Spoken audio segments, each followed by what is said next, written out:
What we see on the shelf is the finished product. But what goes behind it, particularly the finished product, can only be as good as the ingredients that go into it. And the fact that all of you are contributing to make sure good tea is produced right at the farm level, also ensuring good social welfare and labor practices, also ensuring new innovation so that we can maintain low MRL levels, we can maintain high quality of tea, the blend, the flavor. And I think it's very important that we maintain the sanctity of our various blends, of our various qualities of tea.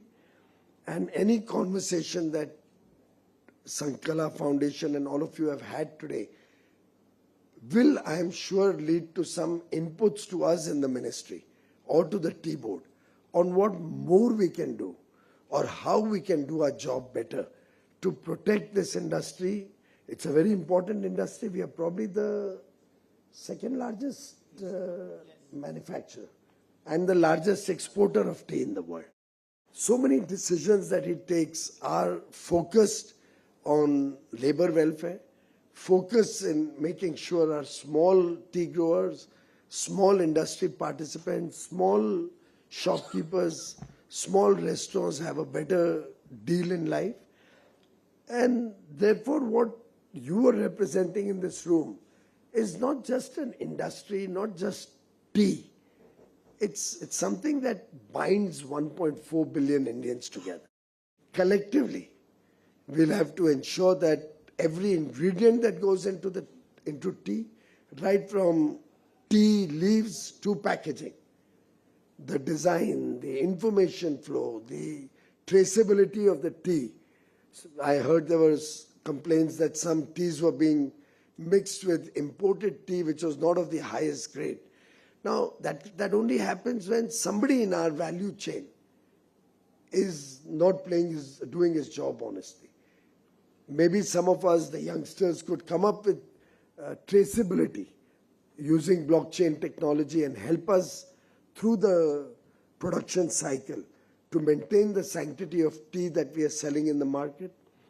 And therefore, may I suggest 3 or 4 small elementary ways in which we can focus our energies to sustain this industry, to sustain the success of this industry, the quality that we are really very proud of. One would be clearly bringing sustainability, which I saw was one of the subjects in your program today, to bring sustainability or innovative farming practices in the tea industry. For example, I was in Israel last week. They started drip irrigation 60 years ago. Sadly, we still don't have drip irrigation in every farm in the country. Otherwise, imagine how much the life of our farmers could be improved and how quickly we could move towards organic farming or natural farming.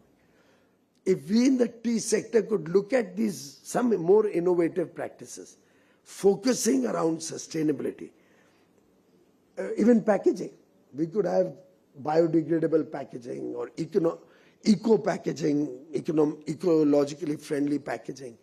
It will have an impact in our ability to market tea across the world. Second, we have to get out of selling tea leaves or raw material to the rest of the world. It's important more players come into this field. The more we can market domestically or export finished product, we'll be able to get a higher value for our tea growers, and instead of selling raw materials, sell packaged, branded, high quality teas to the world.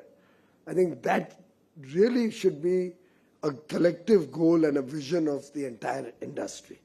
Similarly, we need to diversify our product range.